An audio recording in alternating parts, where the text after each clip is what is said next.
Chapter 14, Pharmacology and Medication Administration.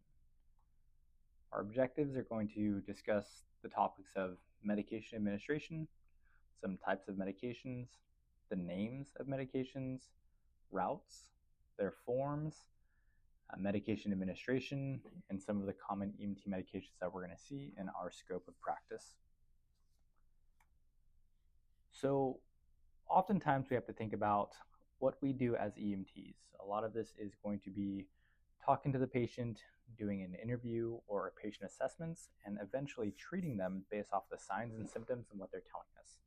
More often than not, this is going to be the use of a medication, and it's going to allow us to treat these patients correctly to help them in their time of need, whether that's a chronic illness or an acute illness. So when administering our medications, we have to make some definitions. So a medication itself is a drug or other substance that is used as a remedy for illness, while a drug is a chemical substance that is used to treat or prevent a disease or condition. Oftentimes, drugs can be medications, and medications can be drugs, but those are the textbook definitions for them. Pharmacology is going to be the study of drugs. So if we look at our Latin roots, we have pharma, meaning drugs, and then ology, meaning study. So it's the study of drugs.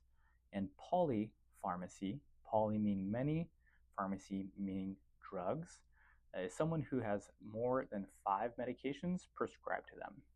It's not uncommon for us to see our elderly patients have polypharm or polypharmacy, to where they have multiple prescriptions of multiple medications due to their chronic illnesses. We have a couple different types of medications. We have something called an acute medication, and we also have a chronic medication. An acute medication is a medication a patient takes for a short, specific period of time to treat an acute illness or exacerbation of a chronic illness. So our patients with COPD might need albuterol, or our patients who are suffering from chest pain might use their nitroglycerin to assist in the treatment of those chest pains. Those are going to be acute medications. Versus your chronic medications, this is going to be a maintenance drug or a drug that they take daily over a period of time to assist to treat the chronic illness or a disease process. So if a patient has hypertension or high blood pressure, they might take something called atenolol, which is a beta blocker, to assist with their hypertension to maintain that normal tensive state for the patient. As far as medications names, there's going to be 4 main categories or classifications for our medications. You have the chemical name. This describes the chemical structure of a medication. You have a generic name, which is a non-proprietary name. It somewhat reflects the chemical characteristics of the medication, but oftentimes it's in a shorter form. You have a trade name, which is a brand name, and then the official name. These qualify for drugs that meet the requirements to fit into the U.S. Pharmacopoeia and or the National Formulary. Generally, it's the drug name with USP or NF at the end of it. So to give an example of the different types of these names, we're going to talk about acetaminophen specifically.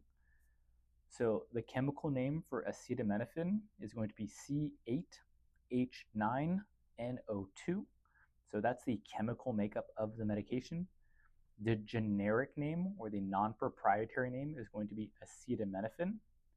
The trade name or brand name is going to be Tylenol. And the official name is going to be acetaminophen USP, meaning that that medication is found into the U.S. Pharmacopoeia. As far as routes of travel or administration, we have sublingual, oral, inhalation, intramuscular, intranasal, and subcutaneous. So your sublingual route of medication is going to be beneath the tongue, sub meaning below, lingual meaning the tongue. We have oral, which is swallowed or eaten orally. Inhalation is going to be inhaled into the lungs. Intramuscular is going to be a shot into the muscle using a needle. Intranasal is going to be into the nose, or intra into nasal nose. And then subcutaneous is going to be an injection into the subcutaneous layer of your skin. We have enteral routes and parenteral routes. Enteral routes are going to be any type of medication that gets into the GI tract. So we have inhalation, sublingual, suppositories, sometimes topical. Those are all enteral routes of medication administration. Then we have parenteral routes, which would be not getting into the GI tract. So we have IVs, intramuscular, subcutaneous. Those are all types of parenteral routes of medication. As far as medication forms, your medications might come into multiple different forms for us to either administer them or assist them. We have compressed powder or tablets. These are going to be more often our pills or our tablets that we give.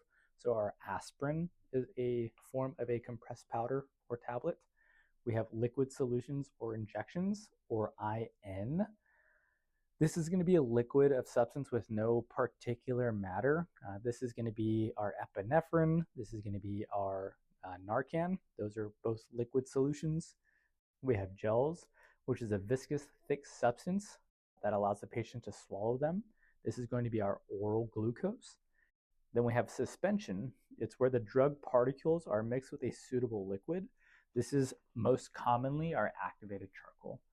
With these suspensions, you do have to shake the medication bottle to get that drug to mix in with the liquid, so then we can administer them. Continuing our forms, we have fine powders for inhalation. So our albuterol MDIs, or metered dose inhalers, those are fine powders that are going to be inhaled into the lungs. We have small volume nebulizers. So our chronic patients who have COPD or asthma might have nebulizers at home. We have gas, which is our oxygen. And then we also have a spray, which is going to be our nitroglycerin spray, which sprays the droplets under the patient's tongue. So as far as information or essential information for our pharmacology, we have indications, contraindications, the dose, how to administer them or the administration route, actions, and side effects. So the indications are going to be the reason why we're using the medication. The contraindications are going to be a situation and why we shouldn't use the medications. So if we're talking about nitroglycerin, the indication for nitroglycerin is chest pain of suspected cardiac origin. And then the contraindications are going to be a patient whose blood pressure is less than 90, or if they've had any sexual enhancement medications within the last 48 hours. The dose is how much of the drug that we're going to give or administer to the patient. Generally, if we're still talking about nitroglycerin, it's going to be 0.4 milligrams sublingual, so beneath the tongue, and then administering it, or the route, is that sublingual portion of it. The actions of the medication is going to be what the drug is doing for the patient or how it's treating the patient. So with nitroglycerin itself, it decreases myocardial O2 consumption, decreases the workload on the heart, and it's a very strong vasodilator to help increase that blood flow to the heart. And then as far as side effects, it's an action that the drug is doing that aren't desired. So with nitroglycerin, it can cause flushness to their face and or potentially a headache. So it's important to understand the side effects too. So if our patient's complaining of a headache after we give nitro, we understand that it's a normal side effect of that medication. As far as steps for administration, we need to check a few things before we do our administration. Oftentimes this can be your MAC check or your medication administration cross check. So we're going to obtain an order from the medical director. We're going to select the proper medication. We're going to verify that it's the patient's medication and that it's prescribed to them. We're going to check the expiration date. We're going to check for any discoloration or impurities of the vial or the medication itself. We're going to verify the route and dose of the medication to administer it to the patient correctly. We're going to document that we administered the medication correctly, and then we're going to reassess our patient to ensure that we're not having any adverse side effects and the medication is doing what we are wanting it to do or desiring it to do. A good way for us to prevent any medication errors is to do our 5 rights and our D dice. I don't know why they call it the 5 rights because there's actually 6 patient rights. So we have the right patient, the right drug, the right dose, the right route, the right time, and the right documentation. So if we think about how we administer a medication, we need to have the correct patient, the correct drug, the amount of the drug, the way that we're giving it to the patient. Is it the right time to give it to our patient? And are we documenting correctly? And then we have our D dice, which is our drug, dose, integrity, clarity, and expiration date. So our D dice is going to be our drug, our dose, integrity, clarity, and expiration date. It's extremely important that we check our 5 rights and our D dice before we administer any medication to our patients, just to make sure that we're giving the correct medication, the correct dose, and we're not making any medication errors. Going back to that MEC check, the Medication Administration Cross Check, so MACC, when we administer medications or when I administer medications, I always verify with my partner that I'm giving the correct medication, the correct dosage, and we are giving it the correct route. So say that I'm going to give an EpiPen, I will look at my partner, say this is an EpiPen, it's an adult EpiPen, the dosage is 0.3 milligrams of epinephrine 1 to 1,000, and we're going to be giving it IM. My partner will confirm that it's the correct medication, the correct dose, and the correct route, and then we will administer the medication. So some of the common EMT medications that we're going to see are oxygen, oral glucose, activated charcoal, aspirin, inhaled bronchodilators, nitroglycerin, epinephrine, Narcan, ibuprofen, acetaminophen, and pradaxolone chloride and atropine, or our Mark II kits. So as far as oxygen goes, it's a odorless, colorless, tasteless gas that's found in ambient air. Our concentration of normal atmospheric oxygen is 21%. Generally, it's indicated by patients who have SpO2s less than 94%. We have a couple of different ways that we can deliver oxygen. We can give it through a nasal cannula, and your liter flows are going to be 1 to 6 liters per minute. You can go through a non-rebreather, which is 10 to 15 liters per minute, and we can assist ventilation with a BVM or a bag valve mask at 15 to 25 liters per minute. We have oral glucose. This is a simple sugar that's found in the blood. What we're going to do is we're going to assist our symptomatic hypoglycemic patients. So depending on your jurisdiction, your blood glucose level might be different. For us, in the jurisdiction that I'm in, we do anything less than 80. There's some jurisdictions that have anything less than 70 and even or 60. So pay attention to your protocols and what your indication or what your blood glucose level indication is for the administration of oral glucose. But the way that we give this is you can either give it orally or buccally. So buccal means that we can place it in the patient's gum line. It gets absorbed in through the mucous membranes and then into the system. As far as indications go, this is going to be an altered mental status patient of suspected hypoglycemia, and then a confirmed blood glucose less than whichever your protocol decides, whether that's going to be 80, 70, 60, or lower. That's based off of your jurisdiction. The contraindications for oral glucose are going to be someone who isn't able to maintain their own airway, someone who doesn't have a gag reflex, and someone who is not able to swallow. So we're not going to stick a medication into someone's mouth who isn't able to swallow it. Activated charcoal. This is going to be a fine black powder. It's designed to adsorb or bind to ingested toxins or poison.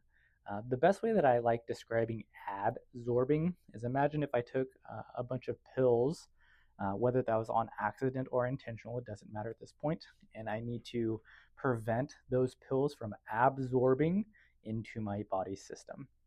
So I will have the patient drink activated charcoal.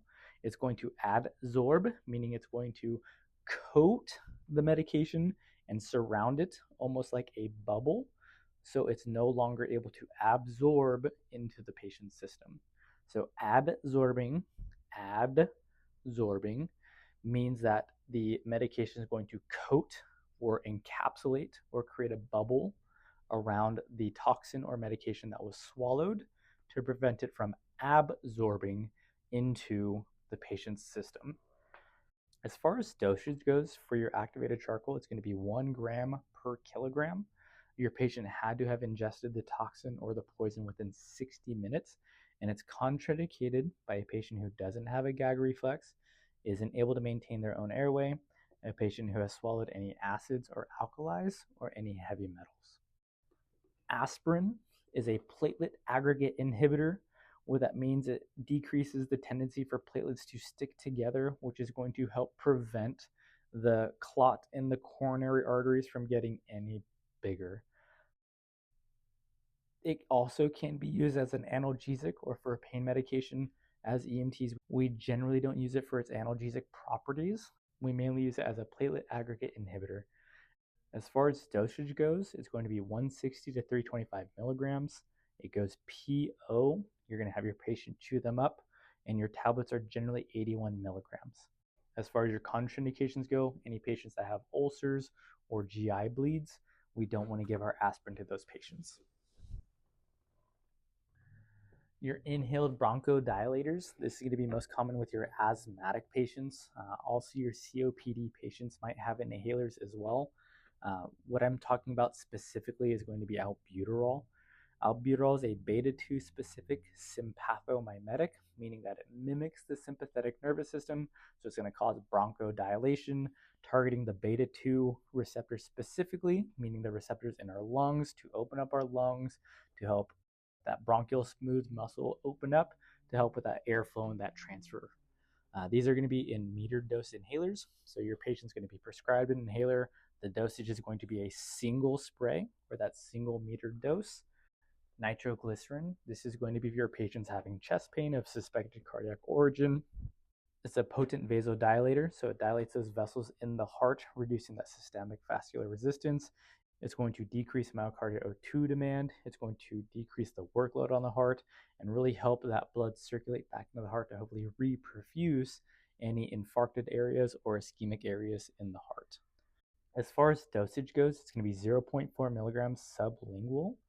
Your contraindications are going to be any patients whose blood pressure are less than 90, if they have a heart rate less than 50 or greater than 100, if they have a systolic blood pressure drop greater than 30 milligrams of mercury after a single administration, and if they've had any sexual enhancement medications such as Viagra, Cialis, or Levitra within the last 48 hours.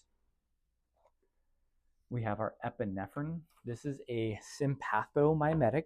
It is a catecholamine, meaning that it is a normal hormone that we have in our bodies. This is used to combat our anaphylactic or severe allergic reactions. The way that this drug works is going to cause vasoconstriction, bronchodilation. It's going to decrease that capillary permeability that is used to reduce the swelling in our patients suffering from that allergic reaction or that anaphylaxis. You have an adult EpiPen and a pediatric EpiPen. As far as the dosage of your EpiPens or your epinephrine, the concentration is going to be 1 to 1,000. You have an adult and a pediatric dose. The adult dosage is going to be 0.3 milligrams IM, while your pediatric dose is 0.15 milligrams IM. These are going to be into the muscle. As far as administering these medications, we like teaching a 10-10-10 rule. So you're going to go 10 inches down from the waist, 10 inches up from the knee on the midline of the thigh. So that lateral aspect of it, generally on the seam line of the patient's pants, we're going to inject into the muscle, so IM intramuscularly, and hold for 10 seconds. After that medication's been administered, we're going to sharps the EpiPen itself and then rub in the medication to help it assist to get into the patient's system. So we have naloxone hydrochloride, also known as Narcan. It's a opiate antagonist, meaning it reverses the effects of opiates on our system. So some of the more common opiates are going to be fentanyl, morphine, heroin is a recreational drug that is also an opiate. One thing that I like to think of is, are these opiates all bad? The answer to that is not necessarily. If you have someone who is prescribed fentanyl or you have someone who's prescribed morphine that takes it for pain management, that is a good opiate. But if you have fentanyl that's laced into recreational drugs or someone that's taking heroin, that is potentially a bad opiate. So, depending on the reason why the opiate is being used, the stance of right and wrong can go either way. But the fact with how this drug works is you have those opiates sitting on the opiate receptor site, causing that bradypnea or that decreased respiratory effort, that bradycardia, so that decreased heart rate, the hypotension, altered level of consciousness. It's not uncommon for these patients to have pinpoint pupils. So when we give Narcan, it's going to scoop that opiate off of the receptor site and block that opiate from getting back onto the receptor site, reversing all of those signs and symptoms we just spoke about. As far as dosage goes, you have 0.5 to 2 milligrams, depending on your jurisdiction and protocol. Sometimes it's a very hard start at 0.5 milligrams. Sometimes you have the range to pick and choose how much you can give. Your mileage may vary based off of the protocol set that you're given, and it can be either given IN or IM, so intranasal or intramuscular. So our IN Narcan is given through something called a MAD, or a mucosal atomizing device. What that does is it turns a liquid into a fine mist, and it's absorbed into the vasculature in your nostrils. Versus IM, just like our epinephrine or our EpiPens, this is an injection into the muscle. We have ibuprofen. This is an NREMT med. It treats pain, fever, and inflammation. Some of the other names that it might be known as are Motrin and Advil. It inhibits specific enzymes that lead to the production of prostaglandins, which are the chemical transmitters that give us pain or the thought processes of pain. It's an NSAID, meaning it's a non-steroid anti-inflammatory drug. We have acetaminophen or Tylenol. This reduces the production of prostaglandins, which is that pain receptor or the perception of pain. It can be used as an antipyretic, so it can be used to combat fevers. And depending on your indication and protocol set, you can use it for one or the other. And lastly, we have pralidoxime chloride, 2-PAM, and atropine. So these together are known as the Mark II kits. They are your NREMT medications. These were most commonly used for nerve agent exposure, and they are parasympatholytics. So they combat or they stop the parasympathetic nervous system. So during these nerve agent exposures or organophosphate poison exposures, you have a neurotransmitter called acetylcholine. Acetylcholine is that parasympathetic nervous system neurotransmitter that tells your body to rest and digest and or feed and breed. So when exposed to the organophosphate poisoning and or a nerve agent, it overdrives or puts your body into an overdrive towards creating a lot of acetylcholine to where it's overwhelming the body. The way that these two medications work is your atropine is that parasympatholytic, so it's going to turn off the acetylcholine, and your pralidoxime chloride is going to help your body create more or increase the efficacy of your acetylcholine esterase, which is an enzyme used to uptake and get rid of the acetylcholine. So if we can close our eyes and imagine a faucet or a sink, when I get exposed to this organophosphate poisoning and or this nerve agent, my acetylcholine is the faucet and the water's running and it's turning on. So as my sink fills, that's all of my acetylcholine overwhelming my system. So when we give the atropine, what that does is it turns off the sink. So we turn off the parasympathetic nervous system. And then when we give the 2-PAM or the pralidoxime chloride, it opens the drain, which then lets all of that water go away or drain out, which is that acetylcholine esterase, removing the acetylcholine from the body. All right, you guys, so that is our lecture. So in conclusion, we've talked about medication administrations, we've talked about the types of medications, names of the medications, routes, forms of medications, medication administration, and we've discussed some of the common EMT meds. Thanks for tuning in, and I'll see you guys next time.